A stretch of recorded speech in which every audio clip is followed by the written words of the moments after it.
দ্বীনী বিদ্যাপীঠ জামিয়া ইসলামিয়া আজিজুল উলুম বাবুনগর মাদ্রাসার 2 দিন ব্যাপী 102তম বার্ষিক ইসলামী মহাসম্মেলনের সমাপনী দিবসে আল্লাহ পাক রব্বুল ইজ্জত আমাদেরকে সমবেত হওয়ার তৌফিক দান করেছেন। সালাতুল জুমার পরে আমরা এখানে সমবেত হয়েছি আল্লাহর দ্বীনের কিছু কথা আলোচনা করবার জন্য। আল্লাহ পাক রব্বুল আলামিন আমাদের এই মজমাকে কবুল করেন। ইতিমধ্যে আমাদের মাঝে সভাপতির বক্তব্য রেখেছেন জামিয়ার কর্ণধার আমির হেফাজত আল্লামা শাহ মুহিবুল্লাহ বাবুনগরী হাফিজাহুল্লাহ তাআলা ওয়া রাআহ। আল্লাহ পাক রব্বুল আলামিন হযরতের নেক ছায়া আমাদের উপর, জাতির উপর, উম্মতে মুসলিমার উপর প্রলম্বিত করে দিন। কোরআনে পাকের সূরাতুন নিসার 60 নম্বর আয়াত আমি আপনাদের সম্মুখে তেলাওয়াত করেছি। আয়াতে কারিমাকে সামনে রেখে মুখতাসার কিছু কথা আরজ করার চেষ্টা করব, যেই কথাগুলো বর্তমানে আমাদের জাতীয় জীবনে বর্তমান সময়কার খুবই প্রয়োজনীয় এবং এই সময়ে উম্মতের উলামায়ে কিরামের পক্ষ থেকে যেই কথাগুলো দেশ এবং জাতির উদ্দেশ্যে যাওয়া দরকার বলে আমরা মনে করি, সেই ধরনের আমাদের কিছু কথা আমি উলামা সমাজের পক্ষ থেকে উপস্থাপন করারও চেষ্টা করব ইনশাআল্লাহ। সূরাতুন নিসার যে আয়াত আমি আপনাদের সম্মুখে তেলাওয়াত করেছি, আল্লাহ পাক রব্বুল আলামিন একটি আশ্চর্যবোধক প্রশ্ন আল্লাহ করেছেন, বিস্ময় প্রকাশ করেছেন আমার মালিক আল্লাহ রাব্বুল আলামিন। তিনি বলেন, আলাম তারা ইলাল্লাযীনা ইয়াজউমুনা আন্নাহুম আমানু বিমা উনজিলা ইলাইকা ওয়া মা উনজিলা মিন ক্বাবলিক। তুমি লক্ষ্য করো, তোমরা কি দেখো না এক শ্রেণীর মানুষ এমন রয়েছে যারা নিজেদেরকে ঈমানদার বলে দাবি করে, মুমিন মুসলমান বলে নিজেদেরকে পরিচয় দেয়, অথচ ইউরিদুনা আন ইয়াতাহাকামু ইলা তাগুত, যে তারা তাগুতের কাছে বিচার চাইতে যায়, তারা তাগুতের কাছে সিদ্ধান্ত জানতে চায়, তারা তাগুতের ফয়সালা জানতে চায়। আয়াতের মধ্যে আল্লাহ পাক রব্বুল আলামিন দ্ব্যর্থহীন ভাষায় এই কথাই বলেছেন যে কোন ব্যক্তি যদি আল্লাহর উপর বিশ্বাসী হয় আর ঈমানদার হয়, সে কশ্চিনকালেও তাগুতের ফয়সালা এবং তাগুতের সিদ্ধান্ত মানতে পারে না। আর যারা তাগুতের সিদ্ধান্ত মানবে, যারা তাগুতের ফয়সালা মানবে, তারা আর কিছু হলেও ঈমানদার হতে পারে না।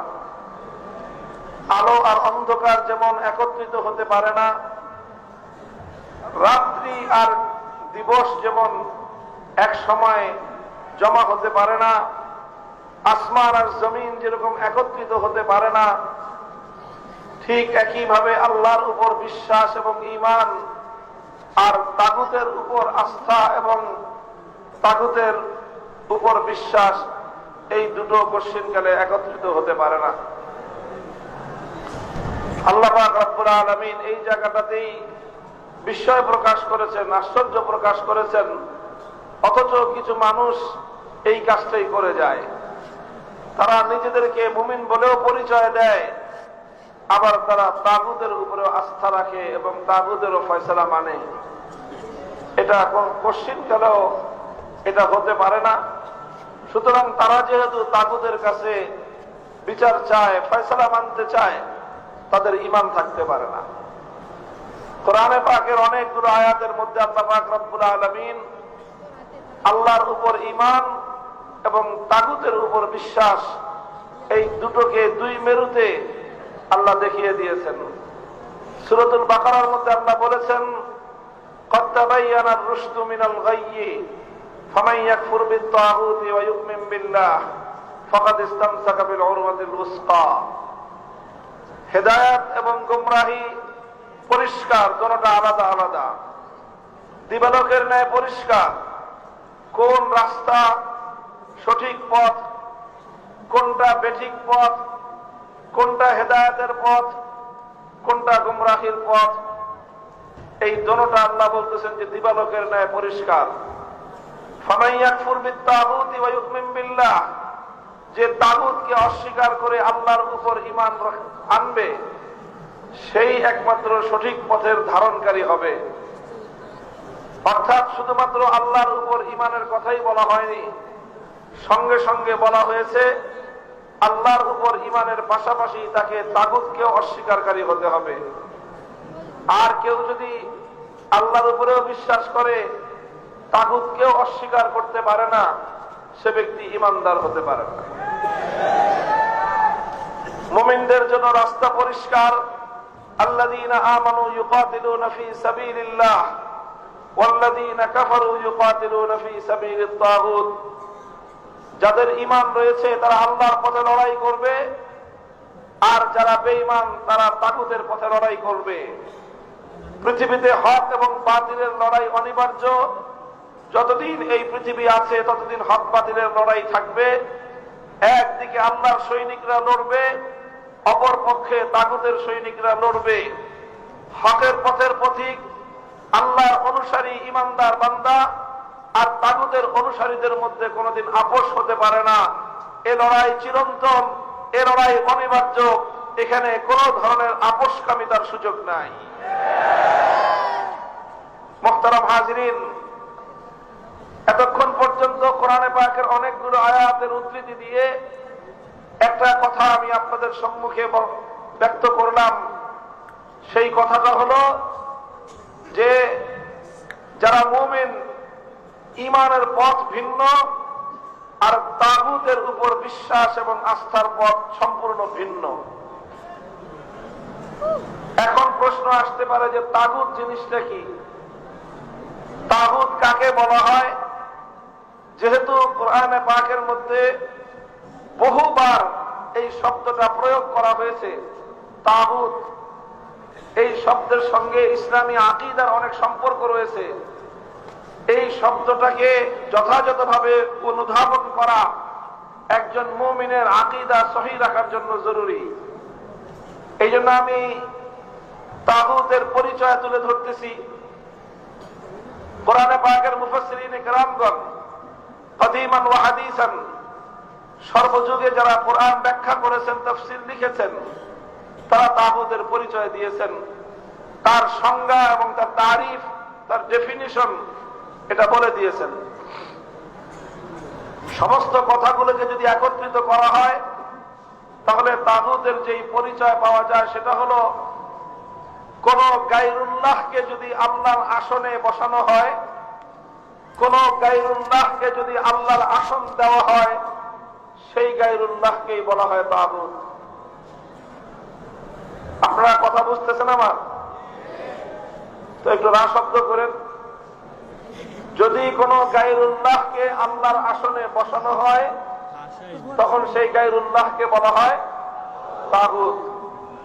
গায়রুল্লাহ তো বুঝেন, গায়রুল্লাহ বলা হয় আল্লাহ ছাড়া যা আছে সব কি এক আল্লাহ, আর আল্লাহ ছাড়া মহাবিশ্বের মধ্যে যা আছে সব কি গায়রুল্লাহ। আসমান গায়রুল্লাহ, জমিন কি, মানুষ, জিন, ফেরেশতা সব কি, নবী, ওলি, আউলিয়া যা আছে সব কি গায়রুল্লাহ।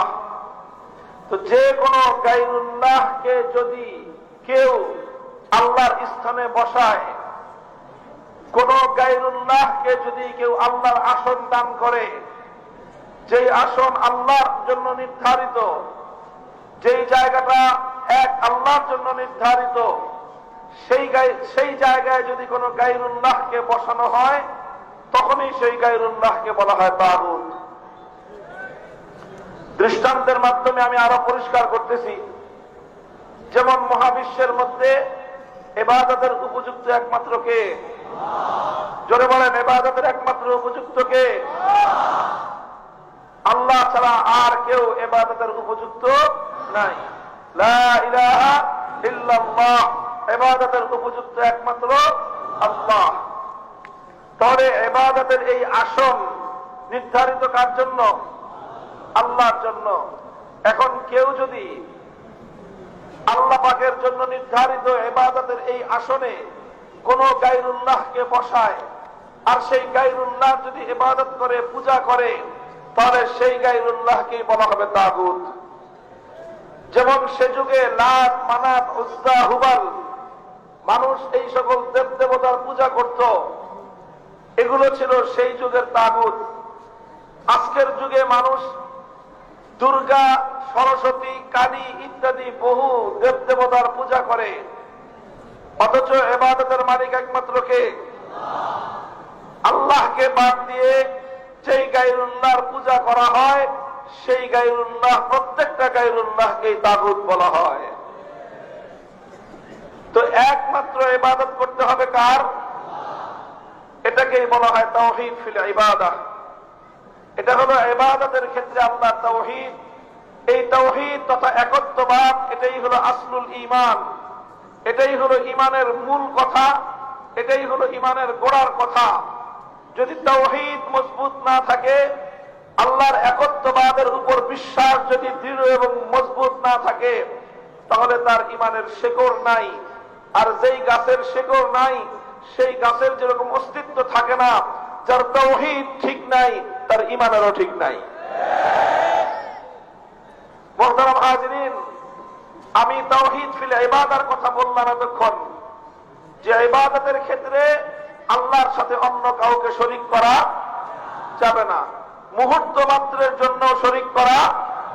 কোন ব্যক্তি যদি 24 ঘন্টার মধ্যে 23 ঘন্টা 55 মিনিট, 55 না আরো বেশি, 23 ঘন্টা 59 মিনিট আল্লাহর ইবাদত করে, আর একটা মিনিটের জন্য যদি দুর্গার পূজা করে, আপনারা বলেন দেখি এই লোকটা ইমানদার না বেঈমান? এই লোককে বেঈমান ফতোয়া দেওয়ার জন্য কোন দারুল ইফতার দরকার নাই, কোন আলেমের দরকার নাই, কোন হুজুরের দরকার নাই। এই লোককে বেঈমান ফতোয়া দেওয়ার জন্য একজন ইমানদারই যথেষ্ট। একজন মানুষ যদি 23 ঘন্টা 59 মিনিট শুধু আল্লাহর ইবাদত করলো, ঘুমায় নাই, খাওয়া দাওয়া কিচ্ছু নাই, পুরা 23 ঘন্টা 59 মিনিট সে আল্লাহর দরবারে সিজদা দিল, নামাজ পড়লো, আর একটা মিনিট সে গায়রুল্লাহর পূজা করলো, দুর্গার পূজা করলো, সেই ব্যক্তির মধ্যে ইবাদতের তাওহীদ নাই। সে ইবাদতের মধ্যে এক আল্লাহকে মানে নাই, সে আল্লাহর সঙ্গে দুর্গাকে শরীক করেছে 1 মিনিটের জন্য, সুতরাং তার ঈমান থাকতে পারে না। ভাই, তাওহীদের ক্ষেত্রে যেরকম আল্লাহ পাকের ইবাদতের ক্ষেত্রে যেরকম আল্লাহ তাওহীদকে আমরা বিশ্বাস করি, আল্লাহ তাওহীদকে আমরা মানি, এবং আল্লাহর এই তাওহীদের ক্ষেত্রে, একত্ববাদের ক্ষেত্রে কোন গায়রুল্লাহর বিন্দু মাত্র অংশীদারিত্বকে আমরা বরদাস্ত করি না। ঠিক একইভাবে ইবাদতের তাওহীদের মতো আল্লাহ পাক রব্বুল আলামিনের আরেকটি গুরুত্বপূর্ণ তাওহীদ রয়েছে, এটাকে বলা হয় তাওহীদ ফিল হাকিমিয়াহ। তাওহীদ ফিল হাকিমিয়াহ এর অর্থ হলো মহাবিশ্বের মধ্যে আইন তৈরি করবার, বিধান তৈরি করবার চূড়ান্ত এবং নিরঙ্কুশ ক্ষমতার মালিক একমাত্র কে? চূড়ান্ত ভাবে আইন করবেন কে? চূড়ান্ত ভাবে বিধান তৈরি করবেন একমাত্র কে? এই যে চূড়ান্ত আইন করবার ক্ষমতা একমাত্র আল্লাহ, এটাকেই বলা হয় তাওহীদ ফিল হাকিমিয়াহ। যেরকম ভাবে চূড়ান্ত ভাবে ইবাদত পাবেন একমাত্র কে, এটাকে বলা হয় তাওহীদ ফিল ইবাদাহ। ঠিক তদ্রূপ আইন তৈরি করবার ক্ষেত্রেও আল্লাহর সাথে কোনো শরীক নাই। ইবাদতের মধ্যে যেরকম আল্লাহর সাথে কোনো শরীক নাই, আইন তৈরি করবার ক্ষেত্রে আল্লাহর সাথে কোনো শরীক নাই। ইবাদতের মধ্যে যেরকম কাউকে আল্লাহর সঙ্গে শরীক করা যাবে না, বিধান দেওয়ার ক্ষেত্রে আল্লাহর সঙ্গে কাউকে শরীক করা যাবে না। ইবাদতের মধ্যে আল্লাহর সঙ্গে কাউকে শরীক করলে যেমন একজন মানুষের ঈমান থাকতে পারে না, ঠিক তদ্রূপ আইন এবং বিধান দেওয়ার ক্ষেত্রেও আল্লাহর সঙ্গে কাউকে শরীক করলে তারও ঈমান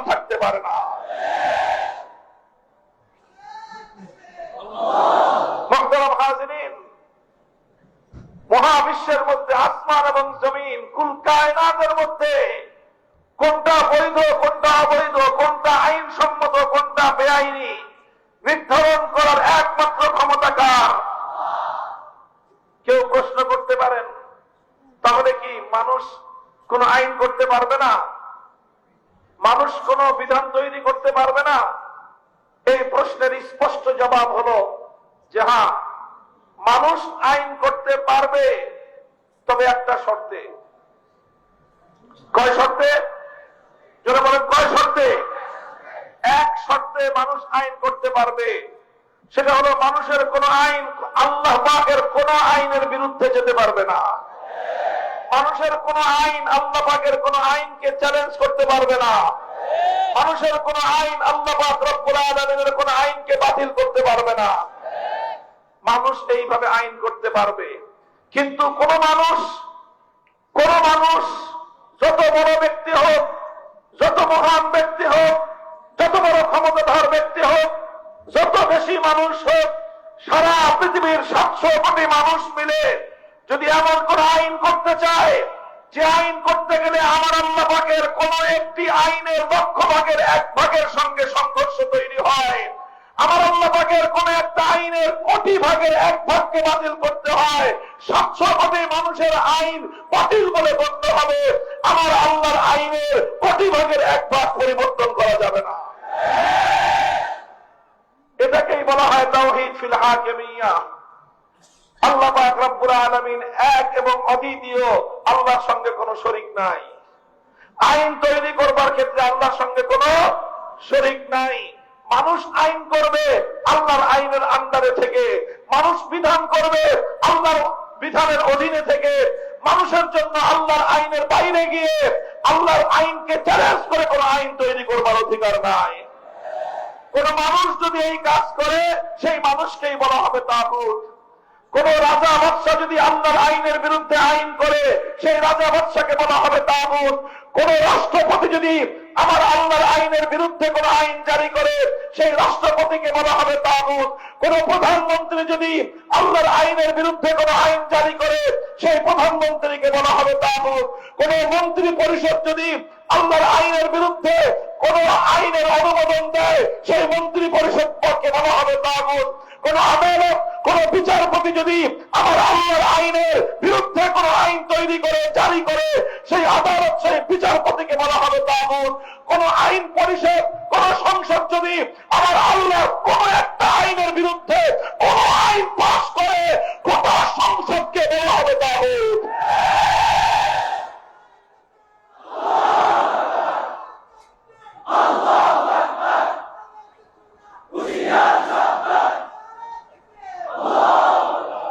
মুহতারাম হাজিরিন, কথাটা পরিষ্কার। ঈমানের এই জায়গাটাকে কোনোভাবেই অস্পষ্ট রাখা যাবে না। এই কথা খুলে খুলে জাতির প্রতিটি ঈমানদারের কানে কানে পৌঁছে দিতে হবে। এই বিষয়ে আমাদের নীরবতার কারণে, এই বিষয়ে উলামায়ে উম্মত জাতিকে যথাযথভাবে তাদের পয়গাম পৌঁছে না দেওয়ার কারণে, এই বিষয়ে উলামায়ে কেরামকে কথা বলতে বাধা দেওয়ার কারণে হাজার হাজার নয়, লক্ষ লক্ষ নয়, কোটি কোটি মুসলমান নামে মুসলমান হলেও তারা তাওহীদ ফিল হাকিমিয়্যাহ, আইনের ক্ষেত্রে আল্লাহ পাকের একত্ববাদকে অস্বীকার করে তাগুতের আইনগুলোকে স্বতঃস্ফূর্তভাবে মেনে নেওয়ার কারণে সব মুশরিক এবং বেঈমানে পরিণত হয়েছে।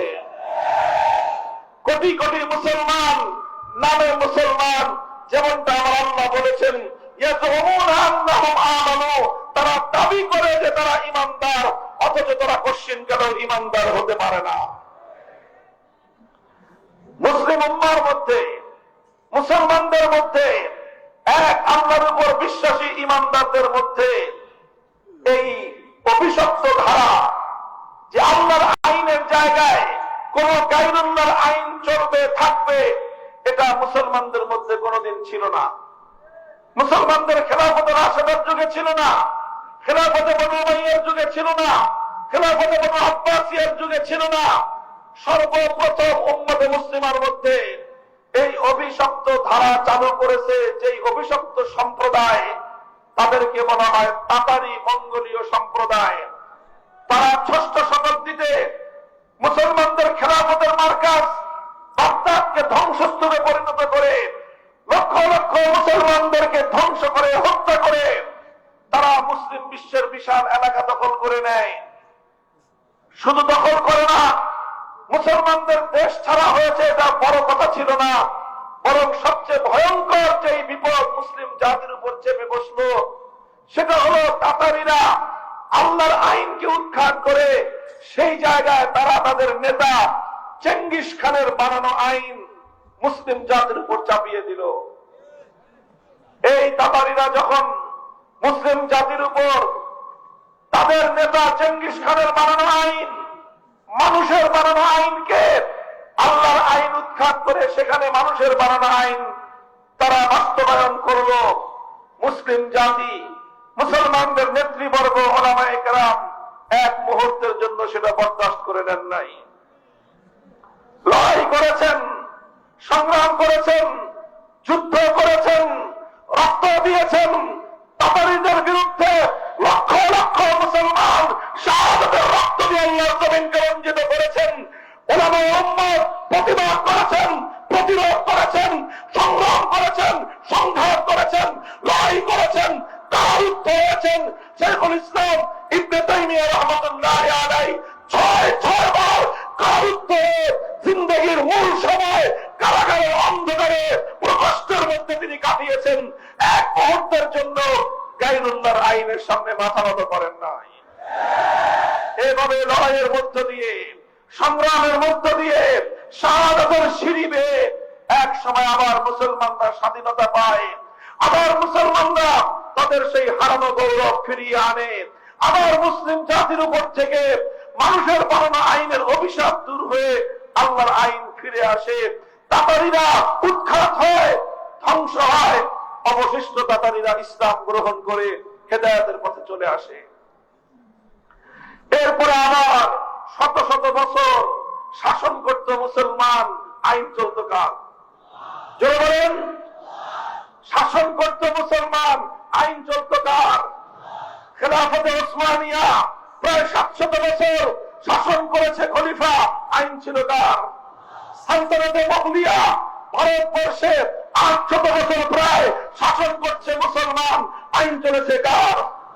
সেই আন্দালুস, সেই স্পেন সহ ইউরোপ জুড়ে শাসন করেছে মুসলমান, আইন চলেছে কার?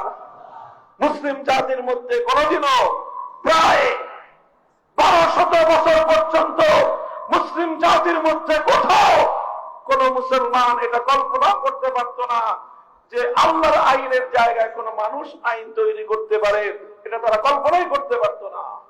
মানুষ এত বড় গাদ্দার আর বিশ্বাসঘাতক হতে পারে, মুসলমানদের এই কথা জানা ছিল না যে আল্লাহর মাখলুক হয়ে, আল্লাহর সৃষ্টি হয়ে, আল্লাহর জমিনে থেকে, আল্লাহর আসমানের নিচে বসবাস করে সেই আল্লাহর আইনকে উৎখাত করে মানুষ নিজেরা আইন জারি করবে, এই রকম গাদ্দারি মানুষ করতে পারে, এটা মুসলমানদের জানা ছিল না।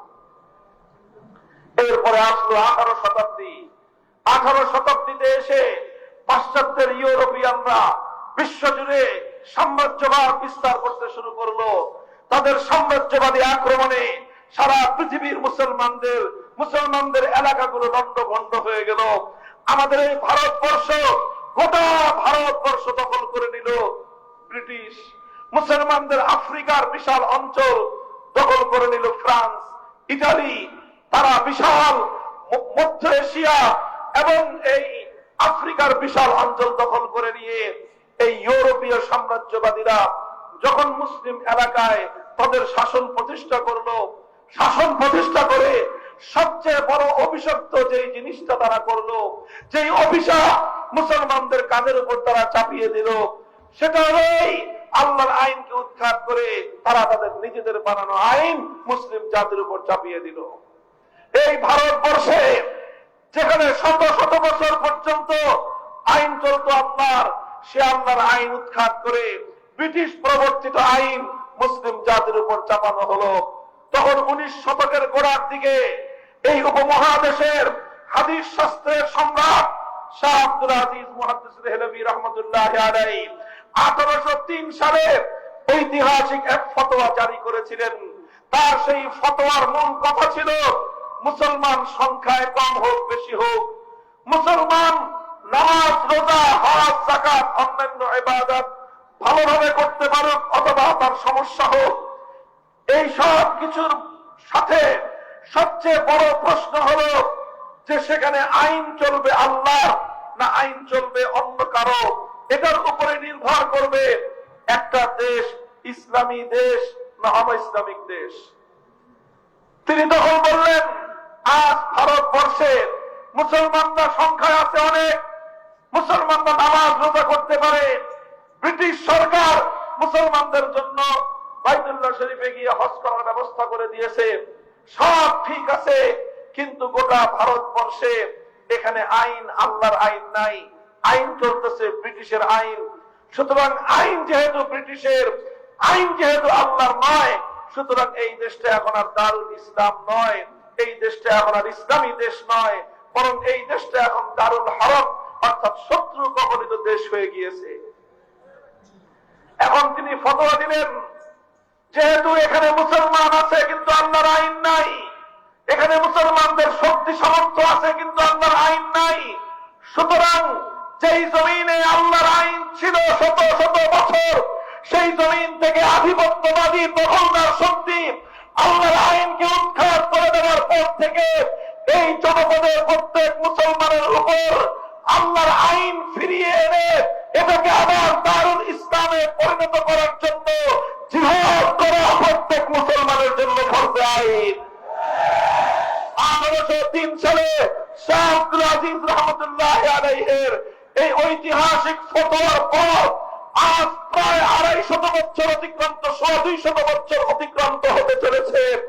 আজও পর্যন্ত শাহ আব্দুল আজিজের এই ফতোয়াকে কেউ কন্ডেম করে নাই, এই ফতোয়াকে কেউ বাতিল করে নাই, এই ফতোয়ার সঙ্গে কেউ দ্বিমত পোষণ করে নাই। সুতরাং এখনো সেই ফতোয়া বহাল রয়েছে। আবার মুসলমানদের জমিনে আল্লাহর আইন বাস্তবায়ন করার জন্য ব্রিটিশ প্রবর্তিত মানব রচিত কুফরি আইনকে উৎখাত করে আল্লাহর আইন ফিরিয়ে আনার জন্য লড়াই করা মুসলমানদের ফরজ।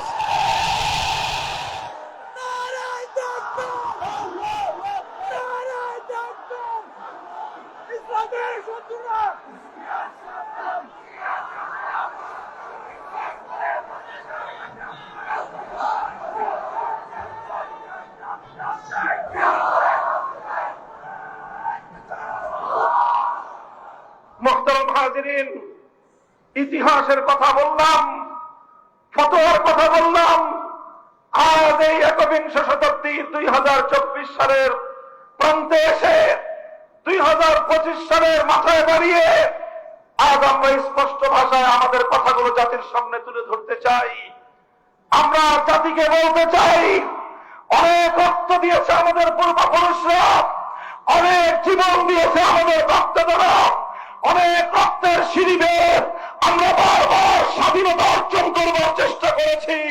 প্রতিবার ষড়যন্ত্রের মাধ্যমে এদেশের মুসলমানদের হাজার বছরের ইচ্ছা এবং অভিপ্রায়কে ষড়যন্ত্রকারীরা পায়ের তলায় বুটের নিচে পিষ্ট করবার চেষ্টা করেছে। এবার আর কোন ষড়যন্ত্রের কাছে মাথা নামানো নয়, এবার একটা সংগ্রাম করতে হবে, আর একটা আখেরি লড়াই লড়তে হবে। সেই সংগ্রাম হবে আল্লাহর জমিনে আল্লাহর দ্বীন কায়েমের, এবারে সংগ্রাম হবে আল্লাহর জমিনে মানব রচিত তন্ত্রমন্ত্রের অবরচনা করে আল কোরআনের সংবিধান কায়েমের।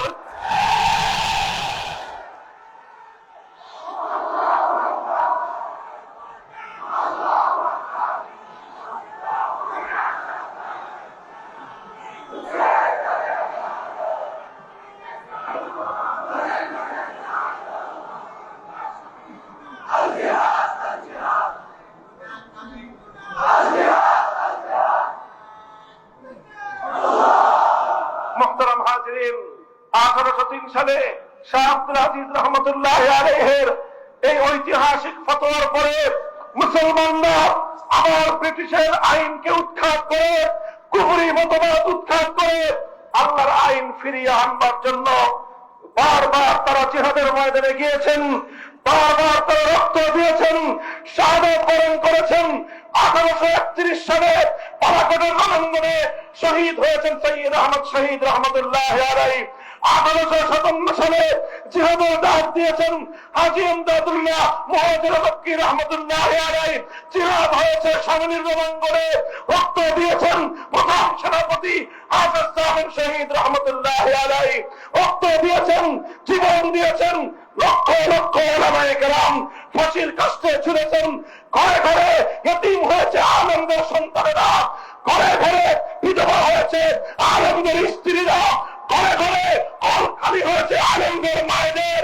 সব কিছু তারা হাসি মুখে বরদাস্ত করে নিয়েছেন। মুহূর্তের জন্য আল্লাহর আইনের জায়গায় ব্রিটিশ প্রবর্তিত আইনকে তারা মেনে নেন নাই। 1866 সালে দারুল উলুম দেওবন্দ প্রতিষ্ঠিত হয়েছে। দারুল উলুম দেওবন্দ থেকে সোনালী সন্তান জন্ম নিয়েছে শাইখুল হিন্দ মাহমুদ হাসান দেওবন্দি রহমতুল্লাহ আলাইহি। আবার শুরু হয়েছে আন্দোলন, আবার শুরু হয়েছে সংগ্রাম, হয়েছে তাহরিকে রেশমি রুমাল, হয়েছে তাহরিকে খেলাফত। আন্দোলনের মধ্যে দিয়ে শেষ পর্যন্ত দারুল উলুম দেওবন্দ প্রতিষ্ঠার 80 বছরের মাথায় 1866 থেকে 1947 সাল 80 বছরের মাথায় ব্রিটিশরা এদেশ ছেড়ে যেতে বাধ্য হয়েছে। ব্রিটিশরা যখন এদেশ ছেড়ে চলে গেল, তখন এই দেশে প্রধান দুই জাতির বসবাস, হিন্দু এবং মুসলমান। প্রশ্ন ছিল এই দেশটা কিভাবে চলবে। গোটা হিন্দু জাতি ঐক্যবদ্ধ, এই দেশটা একটা দেশ থাকবে এবং সেই দেশ হবে ভারত। আর যেহেতু হিন্দুরা সংখ্যায় বেশি, শাসন করবে হিন্দুরাই প্রধানত, তাদের সঙ্গে থাকবে মুসলমান। কিন্তু মুসলিম জাতির মধ্যে অধিকাংশ মুসলমান তারা সিদ্ধান্ত নিল যে না, আমাদের পূর্বপুরুষরা পালাকোটের রণাঙ্গনে জিহাদ করেছেন, রক্ত দিয়েছেন, শুধুমাত্র একটি দেশ করার জন্য নয়, সামনের রণাঙ্গনে জীবন দিয়েছেন, রক্ত দিয়েছেন, শুধু একটি মানচিত্রের জন্য নয়। দারুল উলুম দেওবন্দ প্রতিষ্ঠিত হয়েছে শুধু একটি পতাকার জন্য নয়। আমাদের রক্ত, আমাদের জীবন, আমাদের শাহাদাত, আমাদের সংগ্রাম সব কিছু ছিল একটি মানচিত্র শুধু নয়, বরং এমন একটি মানচিত্রের জন্য, এমন একটি ভূখণ্ডের জন্য, যেই ভূখণ্ডে আর কিছু থাকুক বা না থাকুক সেখানে আইন চলবে কার? এমন একটা ভূখণ্ড, সেই ভূখণ্ডে সংবিধান হবে আল কোরআন। সুতরাং আমরা ভারত চাই না কি চাই জানি না, আমরা এমন একটা রাষ্ট্র চাই, এমন একটা দেশ চাই, এমন একটা মানচিত্র চাই যে দেশের আইন হবে আল্লাহর আইন। গোটা ভারতবর্ষের মুসলমান ঐক্যবদ্ধ হলো, এক হয়ে গোটা ভারত জুড়ে আন্দোলন হলো, সংগ্রাম হলো, ফুটন্ত খয়ের মতো ফুটলো মুসলমানরা, অকাতরে জীবন দিল মুসলমানরা। শেষ পর্যন্ত সিদ্ধান্ত হলো মুসলমানরা আলাদা ভূখণ্ড পাবে। আলহামদুলিল্লাহ বলেন। সিদ্ধান্ত হলো মুসলমানরা আলাদা ভূখণ্ড পাবে। এমন একটা ভূখণ্ড মুসলমানরা পাবে যেখানে ব্রিটিশের আইন চলবে না, যেখানে কুফরি সংবিধান চলবে না। মুসলমানরা এমন একটা ভূখণ্ড পাবে যেই ভূখণ্ডে মুসলমানরা শরীয়তে ইসলামিয়া নাফিজ করবে, যেই দেশের সংবিধান হবে আল কোরআন, আইন চলবে একমাত্র। 1947 সালে সেই ভূখণ্ড মুসলমানরা পেল। আর এই ভূখণ্ডের জন্য মুসলমানদেরকে অনেক মূল্য দিতে হয়েছে, অনেক মূল্য, অকল্পনীয় মূল্য। লক্ষ লক্ষ মুসলমান, গোটা ভারতবর্ষের অনেক মুসলমান বাপ দাদার ভিটে মাটি, কোটি কোটি টাকার সম্পদ ছেড়ে দিয়েছে, নিজের বাড়ি ছেড়েছে, ঘর ছেড়েছে, ছেড়ে অজানার পথে বাড়ি দিয়েছে, হিজরত করেছে, কোটিপতি ইসলামের জন্য পথের ভিখারিতে পরিণত হয়েছে। আসতে গিয়ে অনেকের ভাই শহীদ হয়েছে, রাস্তার পথে অনেকে সন্তান হারিয়েছে, অনেকে বাবা মা হারিয়েছে, অনেক ভাই তার বোন থেকে বিচ্ছিন্ন হয়েছে, অনেক বোন স্বামী থেকে বিচ্ছিন্ন হয়েছে, অনেক স্বামী স্ত্রী থেকে বিচ্ছিন্ন হয়েছে। মুসলমানরা সব ছেড়েছে, বাড়ি ছেড়েছে, ঘর ছেড়েছে, সম্পদ ছেড়েছে, আপনজন ছেড়েছে, শুধু একটা সামান্য তামান্না নিয়ে, একটা আকাঙ্ক্ষা নিয়ে, একটা দেশ পাবো যে দেশে আইন চলবে। দোস্ত, বড় রক্তক্ষরণ হৃদয়ে ইতিহাস পড়লে সেই সকল মুসলমানদের কথা মনে করলে আজও কোন মুসলমানের চোখে ঘুম আসার কথা নয়। সেই ইমানদারদের কথা চিন্তা করলে যারা হাজার হাজার মাইল পথ পাড়ি দিয়েছিল, আর কোন স্বার্থে নয়, শুধু একটা স্বপ্ন নিয়ে, শুধু একটা স্বপ্ন। সেই স্বপ্নটা ছিল এমন একটা দেশ হবে যে দেশের সংবিধান হবে আল কোরআন। 1947 সালে সেই দেশ হলো। আর এই কোরআনের দেশ গড়ার জন্য, ইসলামী হুকুমত কায়েমের জন্য ভারতবর্ষের অনেকেই রক্ত দিয়েছে। রক্ত দিয়েছে পাঞ্জাবের মুসলমানেরা, রক্ত দিয়েছে সীমান্ত প্রদেশের মুসলমানেরা, বেলুচিস্তানের মুসলমানেরা, লাহোর থেকে করাচি পর্যন্ত অসংখ্য অগণিত মানুষকে জীবন দিতে হয়েছে, রক্ত দিতে হয়েছে।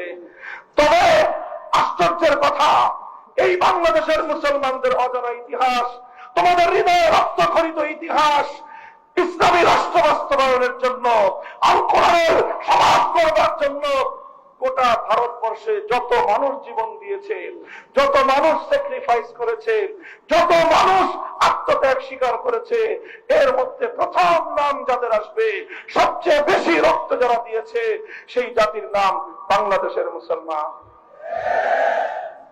এই বাংলাদেশের সেই মুসলমান যারা রক্ত দিয়ে ইসলামী রাষ্ট্র করতে চেয়েছিল, যারা ইসলামী রাষ্ট্রের জন্য জীবন দিয়েছিল, তারা তো আসমান থেকে নেমে আসে নাই।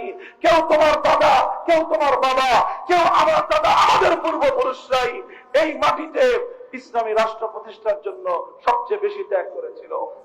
এই আমাদের পূর্বপুরুষ তিতুমির রহমতুল্লাহ আলাইহি পাশ দিয়ে কেল্লা করে ইংরেজদের বিরুদ্ধে রুখে দাঁড়িয়েছিলেন। এই আমাদের মাটির সোনালী পুরুষ হাজী শরীয়তুল্লাহ ফয়েদে আন্দোলন করেছিলেন এ জাতির মধ্যে আল্লাহর ফরজ বিধান বাস্তবায়নের জন্য। অনেক অনেক মূল্য দিয়েছি আমরা, মূল্য দিয়েছে মাটির মানুষ, মূল্য দিয়েছে আমার তোমার পূর্বপুরুষরা। এই রক্ত দিয়ে, জীবন দিয়ে, মূল্য দিয়ে আমরা একটা মানচিত্র নিলাম। এই মানচিত্র নেওয়ার সময় বাড়ির কাছের কলকাতা, কলকাতাকে লাথি মারলাম। আমাদের বাড়ির পাশের দেশের বাংলাদেশের চতুর্পার্শ্বে ঘেরা ভারত, এই ভারতকে আমরা মিথ্যাঙ্গুলি দেখালাম। দিল্লিকে 14 তালাক দিলাম, দিল্লিকে 14 তালাক দিয়ে ভারতকে ছেড়ে, কলকাতাকে ছেড়ে আমাদের বাংলাদেশ থেকে 2000 মাইলের দূরত্বের পশ্চিম পাকিস্তানি খান পাঠানদের সঙ্গে আমরা হাতে হাত রাখলাম, ঐক্যবদ্ধ হলাম। পশ্চিম পাকিস্তানি খান পাঠানদের প্রতি আমাদের আলাদা কোনো আলগা প্রীত ছিল না, তাদের প্রতি আলাদা কোনো ভালোবাসা, ভালো লাগা ছিল না। আমাদের ভালোবাসা, আমাদের প্রেম, আমাদের ভালোবাসা শুধু ছিল আল্লাহর কোরআনের প্রতি। আমাদের ভালোবাসা, হৃদয়ের আর্দ্র আকাঙ্ক্ষা ছিল একটাই, এমন একটা দেশ পাবো যে দেশে আইন চলবে কার। হ্যাঁ বাংলাদেশের মুসলমান, এগুলো তোমাদের ইতিহাস, এগুলো আমাদের ইতিহাস, তোমার দাদার ইতিহাস, তোমার বাবার ইতিহাস। এই ইতিহাস আজ তোমাকে ভুলিয়ে দেওয়া হয়েছে। আজ তোমাকে কেউ বিএনপির নামে, কেউ আওয়ামী লীগের নামে, নানা নামে তোমাদেরকে ভাগ করে নিয়ে গিয়েছে। আর তোমাদেরকে তোমাদের পূর্বপুরুষদের ইতিহাস ভুলিয়ে দিয়েছে। তোমাদেরকে কেউ সমাজতন্ত্রের কর্মী বানিয়েছে, কেউ তোমাদেরকে গণতন্ত্রের কর্মী বানিয়েছে। অথচ তোমার পূর্বপুরুষরা ছিল আল্লাহর দ্বীনের সৈনিক, তারা রক্ত দিয়েছিলেন আল্লাহর দ্বীনের জন্য। হে পরবর্তী ঘুমন্ত মুসলিম জাতির অনবহিত কাফের সম্প্রদায়, একটু নিজেদের অতীতকে ঘাটো, নিজের বাপদাদার ইতিহাস জানবার চেষ্টা করো। তোমাদের কার কার বাপদাদারা 47-এর পূর্বে আল্লাহ জমিনে কোরআনী হুকুমত কায়েম করার জন্য রক্ত দিয়েছিল, সংগ্রাম করেছিল, জীবন দিয়েছিল। সেই ইতিহাস উদ্ঘাটন করে নিজের আত্মপরিচয় জানবার চেষ্টা করো এবং আবার সে পথে নিজেকে নিবেদন করো। মুহতারাম হাজিরিন, এরপরে 1947 সালে একটা দেশ আমরা পেলাম আল্লাহর কোরআনের নামে, ইসলামের নামে, এই অঙ্গীকারের নামে যে এখানে আইন চলবে কার। কিন্তু দুর্ভাগ্যজনক ভাবে পশ্চিম পাকিস্তানি গাদ্দার খান পাঠানের দল, এরা ক্ষমতা পেয়ে, রাষ্ট্র পেয়ে ক্ষমতা ভোগ করতে তারা নিমগ্ন হয়ে গেল। ক্ষমতার হালুয়া রুটি নিয়ে তারা পড়ে রইল। তারা ভুলে গেল ওই সকল লক্ষ লক্ষ মুসলমানদের কথা যারা আল্লাহর আইনের জন্য জীবন দিয়েছিল। ওলামায়ে কেরাম শাসক গোষ্ঠীকে বললেন, ইসলামী হুকুমত বাস্তবায়ন করেন, নিজামে ইসলাম কায়েম করেন। তখন স্বৈর শাসকরা, পাকিস্তানি শাসক গোষ্ঠী আমাদের আলেম সমাজকে একটাই জবাব দিত, বলতো যে হুজুর, এটা তো এখনো শিশু রাষ্ট্র, শিশু রাষ্ট্রের মধ্যে এখনই ইসলামী হুকুমত কায়েম করা যাবে না, আরেকটু দেরি করেন, সবুর করেন, কিছুদিন পরে আমরা আস্তে আস্তে ইসলামী রাষ্ট্র কায়েম করব, আমরা সংবিধান সংশোধন করে আল কোরআনের সংবিধান, নিজামে ইসলাম, নিজামে শরীয়ত আমরা এখানে আনবো। হুজুররা বলেন আচ্ছা ঠিক আছে। 5 বছর পরে জিজ্ঞাসা করলো তোমার শিশু বড় হয়েছে? কয় না হুজুর এখনো বড় হয় নাই, আরেকটু সবর করেন। 10 বছর পরে জিজ্ঞাসা করলো তোমার শিশু বড় হয়েছে এই রাষ্ট্র? কয় না হুজুর এখনো বড় হয় নাই, আরেকটু সবর করেন। 15 বছর পরে আবার জিজ্ঞাসা করা হলো তোমার শিশু বড় হয়েছে? কয় না এখনো বড় হয় নাই, আরেকটু সবর করেন। 20 বছর পরে হুজুররা জিজ্ঞাসা করলেন তোর এই বুইরা খাটাস, এই পোলা বড় হবে কবে? আমার আব্বাজান মরহুম শাইখুল হাদিস আল্লামা আজিজুল হক রাহমাতুল্লাহি আলাইহি বড় দুঃখ এবং আফসোস নিয়ে একটা কৌতুকের সুরে কথাটা বলতেন, 24 বছরও যেই পোলা বড় হয় না, 24 বছরও যেই ছেলে সাবালক হয় না, এটা 90 বছরও আর হবে না। 24 বছর হয়ে গেছে ছেলের, তুই কাছে এখনো শিশু, এখনো বলে শিশু। আরে 24 বছরের ছেলে কি শিশু থাকে না যুবক হয়? 24 বছরের শিশু কি ঘরের পিছনে শাহিদ থাকে না আবু সাইদের মতো সালিমের বুলেটের সামনে বুক পেতে দেয়? 24 বছরের শিশু অন্যায়ের বিরুদ্ধে লড়াই করে। 24 বছরের সন্তান শিশু থাকে না, সে তাগড়া যুবক হয়, অন্যায়ের বিরুদ্ধে, অসত্যের বিরুদ্ধে লড়াই করার জন্য ময়দানে নামে। কিন্তু পাকিস্তান নামক এই বুইরা খাটাস 24 বছরে আর বড় হইল না। যেহেতু আর বড় হইল না, এদেশের মানুষ সিদ্ধান্ত নিল যেই পোলা 24 বছরেও সাবালক হয় নাই, এই রাখার দরকার নাই, এটা রাখার দরকার নাই, এদের ভেঙ্গে গুড়িয়ে দাও।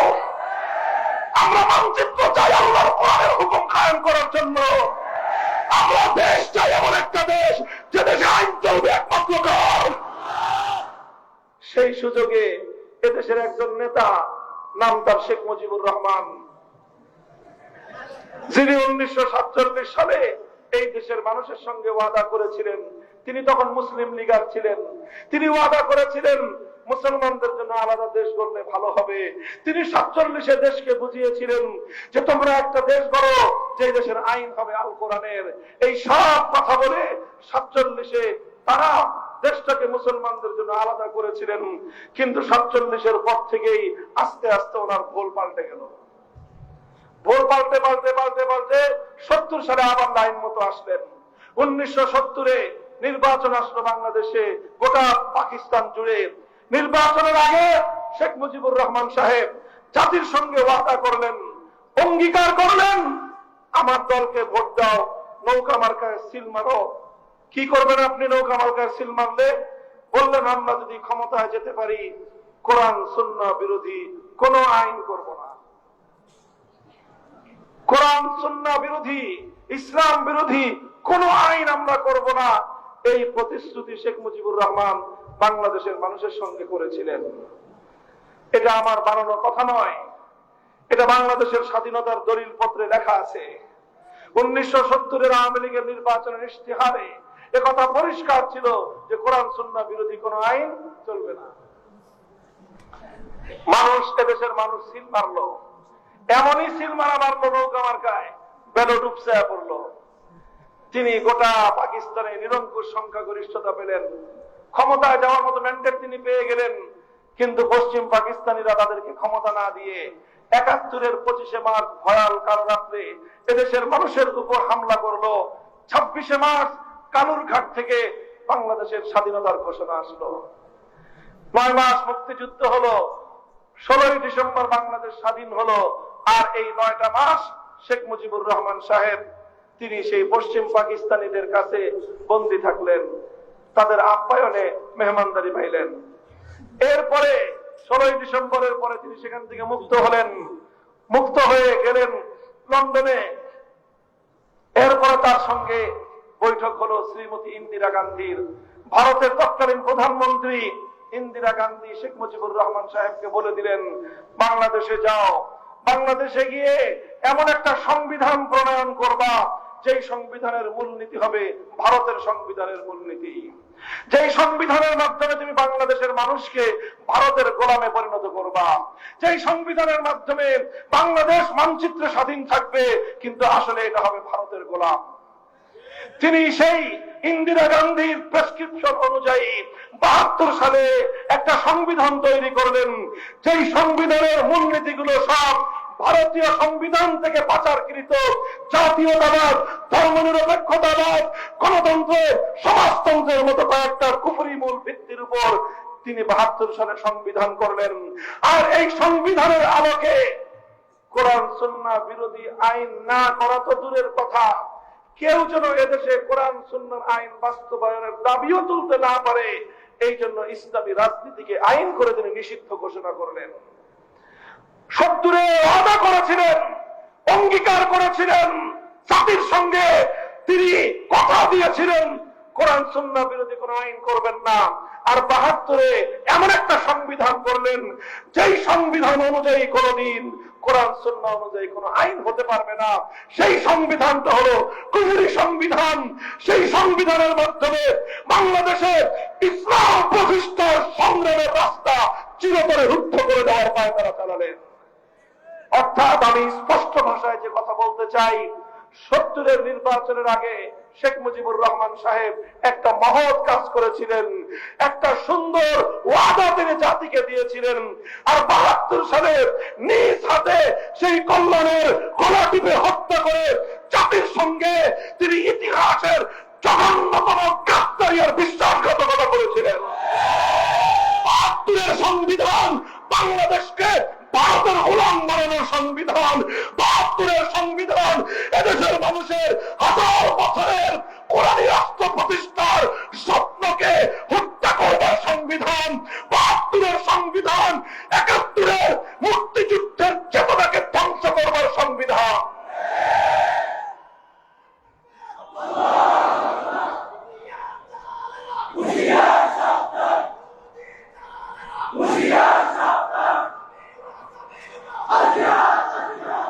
ভাই, এই কথাটা খুব ভালো করে মনে রাখবেন।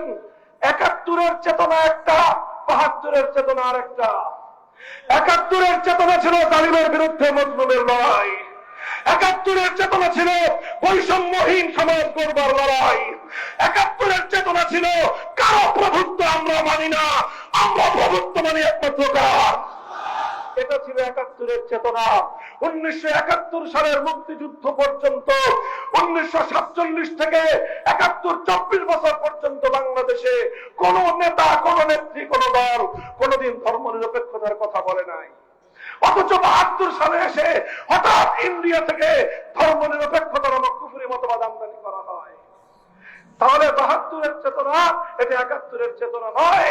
এইভাবে বিগত ৫০ বছর বাংলাদেশের মানুষকে ৭১ বলে ৭২-এর ভেজাল চেতনা খাওয়ানো হয়েছে।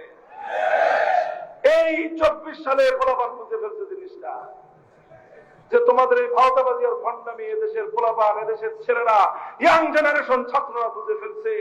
এজন্যই যখন তাদেরকে রাজাকারের বাচ্চা বলে গালি দেওয়া হয়, তখন আমার দেশের সোনার ছেলেরা প্রতিটি বিশ্ববিদ্যালয় থেকে, প্রতিটি শিক্ষাঙ্গন থেকে রাতের অন্ধকারে স্লোগান দেয়, আমি কে তুমি কে। ভণ্ডামি তোমার ওখানে কবর রচিত হয়ে গেছিল। তোমরা ৫০ বছর জাতির সঙ্গে গাদ্দারি করেছিলাম। তোমরা ৭১-এর চেতনাকে হত্যা করে ৭২-এর দালালির চেতনা তৈরি করেছো।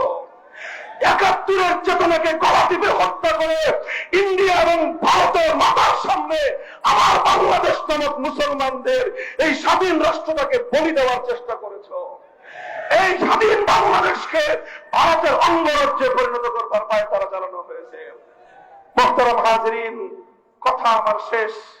দীর্ঘ ইতিহাস বললাম, হৃদয়ের অনেক কথা, অনেক কষ্টের কথা বললাম, আমাদের পূর্বপুরুষদের অনেক আত্মত্যাগের কথা বললাম।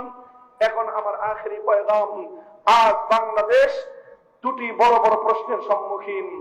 একটা হলো, সবাই বলতেছে অন্তর্বর্তী সরকার, সমস্ত রাজনৈতিক দলরা সমস্ত ধর্ম বর্ণ নির্বিশেষে হিন্দু বৌদ্ধ খ্রিস্টান মুসলমান সবাই আজ একটা বিষয়ে ঐক্যবদ্ধ, সেটা হলো ভারতকে আর বাংলাদেশে আধিপত্যবাদী চরিত্রে বাস্তবায়ন করতে দেওয়া যাবে না।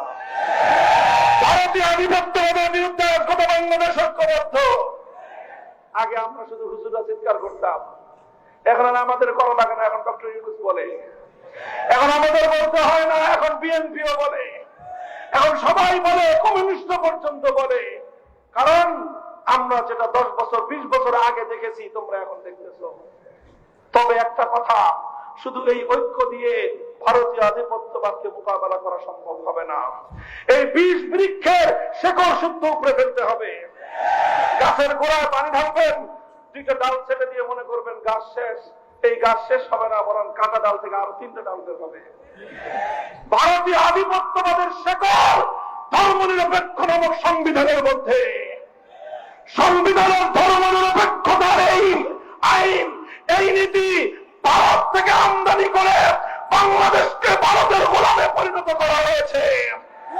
ভারতীয় আধিপত্যবাদ থেকে যদি মুক্তি চাও, বাংলাদেশের সংবিধান থেকে ধর্মনিরপেক্ষতা নামক কুফরি মতবাদ বঙ্গোপসাগরে ভাসিয়ে দাও।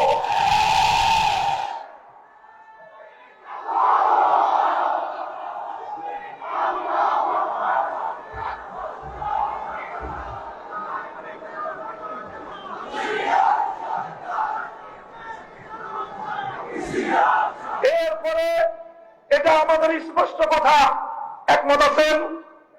কথা বলেন একমত? আমরা মুসলমানদের রাষ্ট্রীয় সংবিধানে ধর্ম নিরপেক্ষতা নামক সেকুলার ধর্মের এই মূলনীতি আর দেখতে চাই না।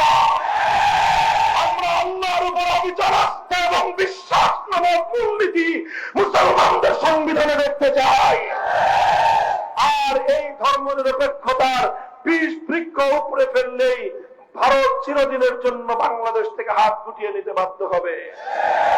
2 নম্বর কথা, বাংলাদেশের এখন গুরুত্বপূর্ণ এজেন্ডা সংবিধান সংস্কার। সংবিধান সংস্কারের জন্য আমাদের অনেক কথা, অনেক লম্বা লম্বা বক্তৃতা, অনেক সুপারিশ আছে।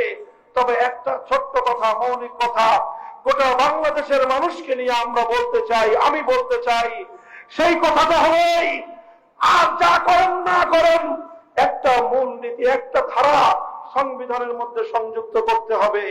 সেই ধারার মূল কথা থাকবে 97% মুসলমানদের দেশ, যে দেশ মুসলমানরা ভাগে পাইছে, মুসলমানরা, হিন্দুদের ভাগ আলাদা, মুসলমানদের ভাগ আলাদা। 47-এ যেই ভাগ করা হয়েছে, এই মাটি ইসলামের পক্ষে বন্টনে পড়েছে। মুসলমানদের বন্টনে যে ভাগ পড়েছে, সেই ভাগে হিন্দুদের ভাগদারি চলে না।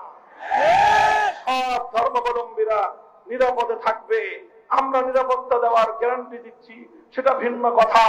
কিন্তু এদেশে আমাদের সেই পুরাতন কথা, সেই তিতুমিরের কথা, সেই হাজী শরীয়তুল্লাহর কথা, সেই আমাদের পূর্বপুরুষদের শাহাদাতের রক্ত বিধৌত কথা হলো আমাদের এই সংবিধানে। আমরা একটা ধারা চাই, সেই ধারাটার বলে এই দেশে কোরআন সুন্নাহ বিরোধী, ইসলামী শরিয়া বিরোধী কোন আইন, কোন নীতিমালা, কোন বিধান বাংলাদেশে থাকতে পারবে না।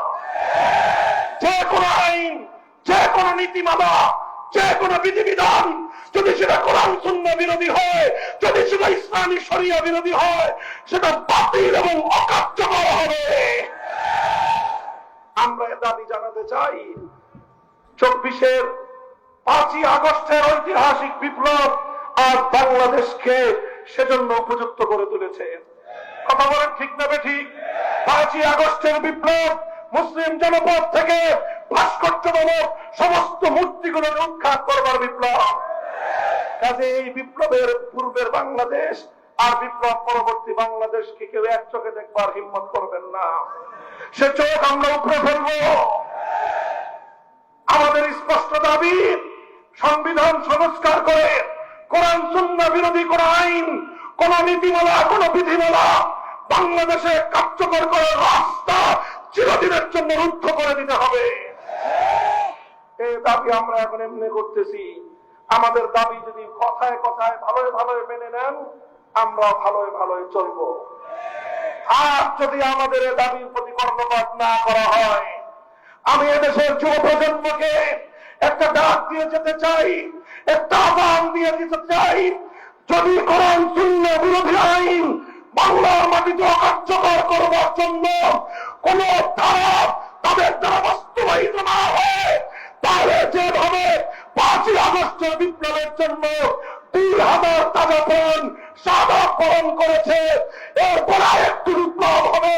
সে বিপ্লব হবে পূর্ণাঙ্গ ইসলাম কায়েমের বিপ্লব, খেলাফত কায়েমের বিপ্লব, ইসলামী শরিয়া বাস্তবায়নের বিপ্লব।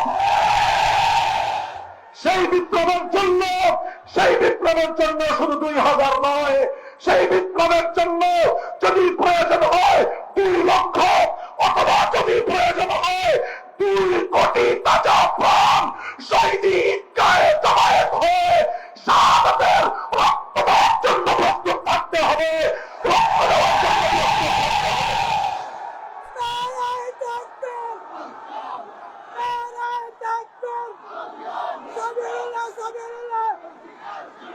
এই ইসলামী বিপ্লব হওয়ার জন্য আমাদের পূর্বপুরুষদের শত বছরের আশুরত তামান্না পূর্ণ করার জন্য, আমার ভূখণ্ডে আল কোরআনের আইন বাস্তবায়নের জন্য, মানব রচিত কুফরি তন্ত্র মন্ত্র উৎখাত করে আল্লাহর আইন কায়েম করবার জন্য শহীদি ঈদগাহে জমায়েত হয়ে রক্ত দিতে কারা কারা প্রস্তুত?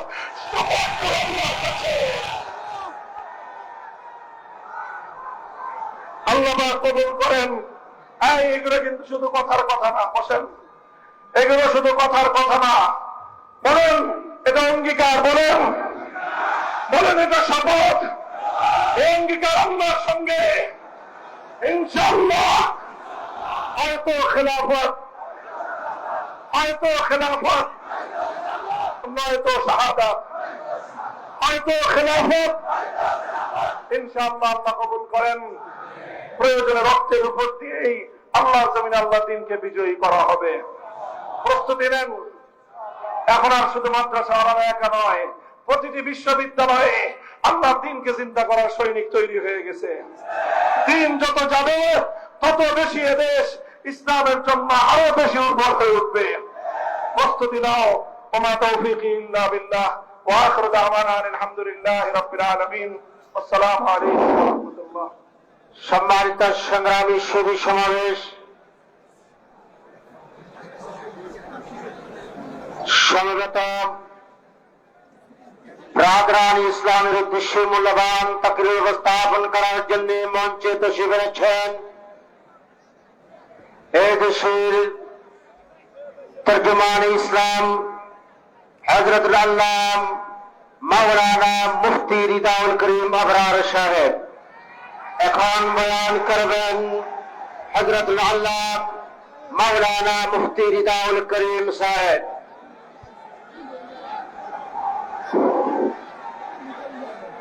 মোহতারাম হাজিরিন, আমরা সবাই বসে পড়ি। আমাদের 2 গেটের পাশে মাদ্রাসা আপনাদের অনুদান গ্রহণ করার জন্য মানুষ প্রস্তুত আছে। আমরা সবাই যাওয়ার সময় পশ্চিম দিকে তাকাইয়া পকেটে হাত দিয়া কোরআনের সাহায্য করে তারপরে যাব। আসসালামু আলাইকুম ওয়া রাহমাতুল্লাহি ওয়া বারাকাতুহু। আলহামদুলিল্লাহি রাব্বিল আলামিন ওয়াল আকিবাতু লিল মুত্তাকিন والصلاة والسلام على أشرف